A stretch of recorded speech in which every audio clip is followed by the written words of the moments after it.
అదే RTV app వార్తల్ని క్షణాల్లో చదివే అవకాశం ఉంటుంది. ఒక న్యూస్ పేపర్, ఒక టెలివిజన్ ఛానల్ మీ చేతుల్లో ఎప్పుడూ ఉంటాయి.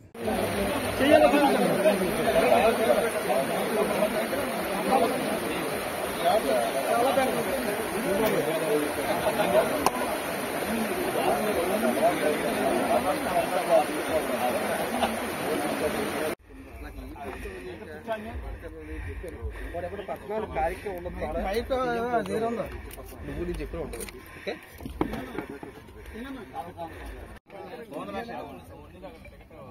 సిగ్నల్ ఉంటుంది పేదలాగు రాజు, మైక్ సిగ్నల్ ఉంటుంది అలా పేదలాగు.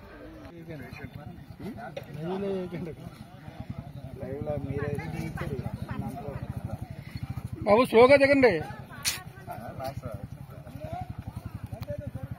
సార్. అక్కడికి వెళ్దాం సార్.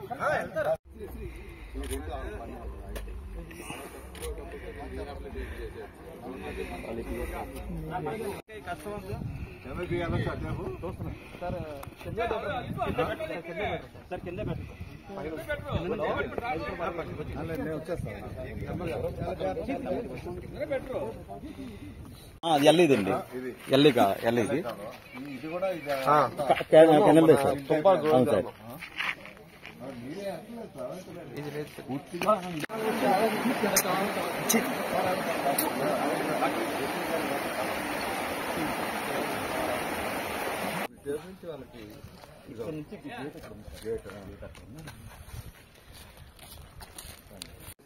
ఈ డ్రాయింగ్ సిస్టమ్ తీసుకొచ్చింది వాళ్ళు.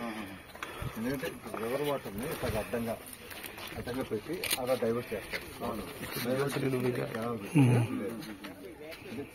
తక్కువ ఇన్వెస్ట్మెంట్ ఇది మనం ఏంటంటే ఇప్పుడు బ్యారేజెస్ అంటాం, వాళ్ళేమో డ్రాయింగ్ సైన్స్ పెట్టి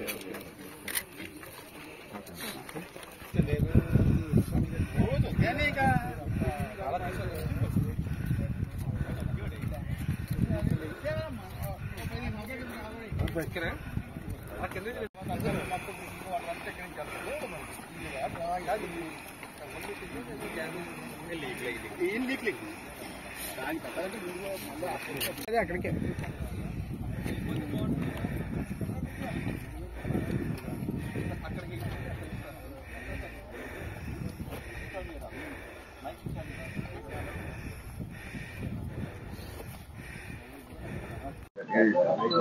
చేశారు పొన్నడపల్లి గారు.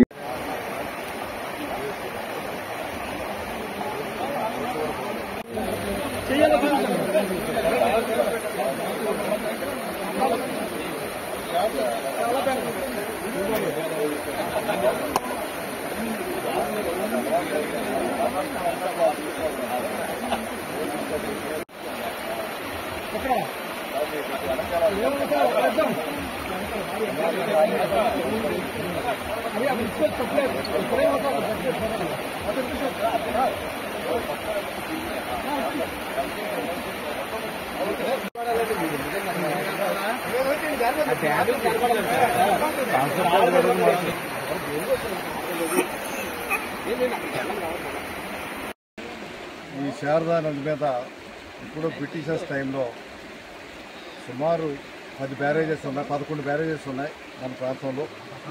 5 మండలాలకు సరిపడగా సుమారు 20,000 ఎకరాలకి సాగునీరు అందించేటువంటి చాలా తక్కువ ఖర్చుతో అయ్యేటువంటి మంచి కార్యక్రమం.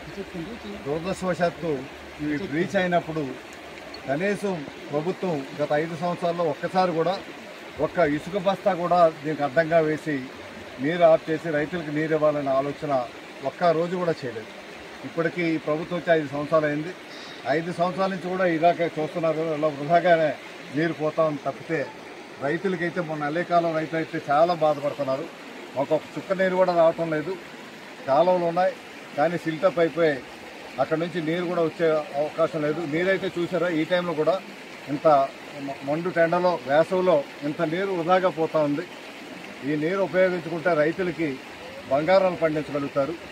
ఆ ప్రయత్నం కూడా ఈ ప్రభుత్వం చేయలేదు. కనీస ప్రయత్నం ఒకప్పుడు రాజశేఖర రెడ్డి గారు రైతు పక్షపాతిగా ఇరిగేషన్ ప్రాజెక్ట్స్ అత్యధిక ప్రాధాన్యత ఇచ్చి చేశారు.